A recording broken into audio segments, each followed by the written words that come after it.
don't tell your story to convince people.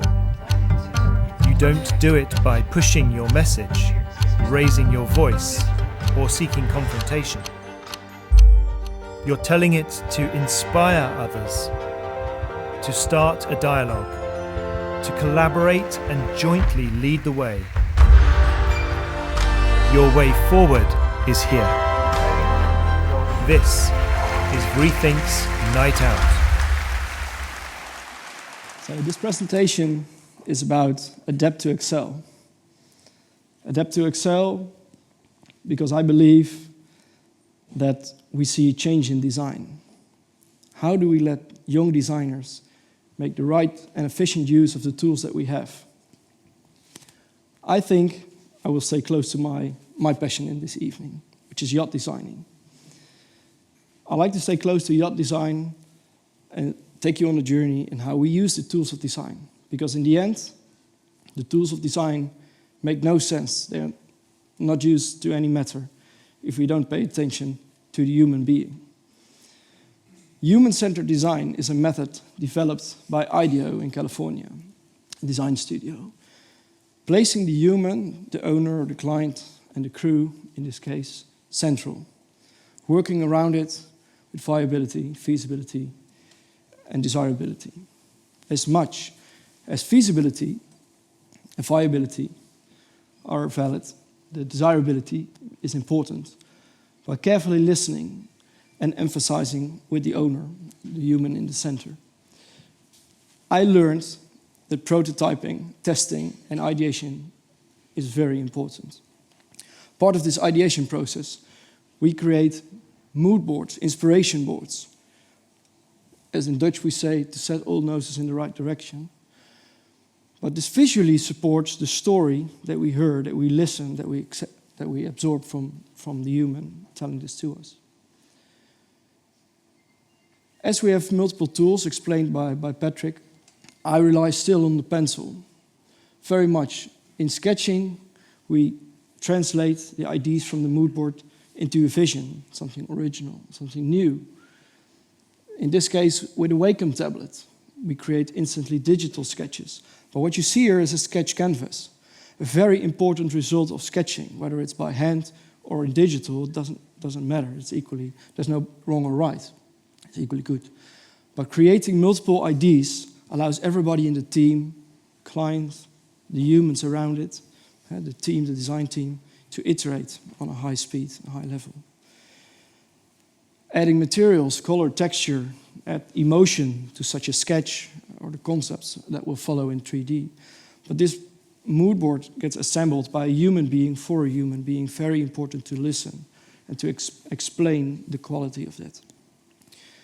Underpinning from day one, a naval architect should support the designer with the hull shape, with its key assets, comfort, safety, speed, range, and we underpin in initial phases a design, allowing it to fit and to perform as expected. What you see here is a CFD image of an output of a CFD analysis, computer fluid dynamics, and together with seakeeping, they will focus for the human being on efficiency of the hull, but also the behavior of the boat in rough environment and what it does to the human being and the seasickness that can occur from that. From that hull, developed by the naval architects upwards, above the water, the designers create beautiful design models, implementing details like railing, woods, lighting in the exterior. And the next tool allows us in real time, in 3D, to visualize that. What you see is what you get experience. We can play with water flowing around the hull, rain, snow, whatever. We can play with the experience and show what the boat is about and what it will become like and what it will do. We can explain what it will do, also by facts of the naval architects. This beautiful render shows an output from the render engine that we use. We can create video, VR, and by doing that, from the start of the process, we can take an owner, a client, a human being on the journey in that design process. Although we rely heavily on 3D modeling and visualization, I find it very important to show this 3D printer in the office, one of the most efficient colleagues probably, because it can literally run 24/7. Showing a detail in one-on-one scale is still very, very valuable asset in the design process, together with showing the boat in real perspective. Next one here is VR, which I like to use to walk over the boat, through the interior, and show the materials and light settings in real time. We can adjust it over lunch. But the big game changer in this presentation is the use of AI in the design process.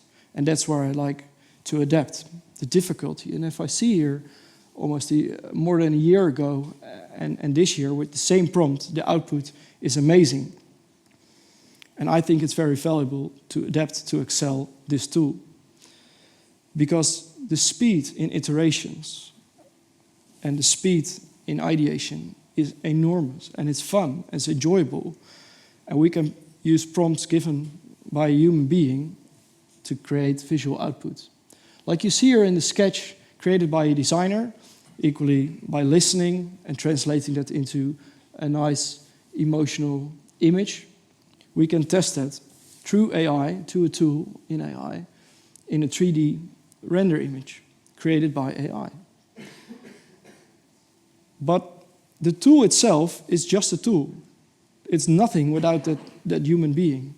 And as you see here in this slide, this tool is growing in numbers. There are AI tools for everything, I would almost say. Hey, we can use it for video, voiceovers, visualization. But ultimately, it's only of quality, of value, when used by the master of the tool, the designer, by listening carefully to the human. And without that interaction, the tool is useless and makes no matter to the design process or yacht design in general. Thank you for listening.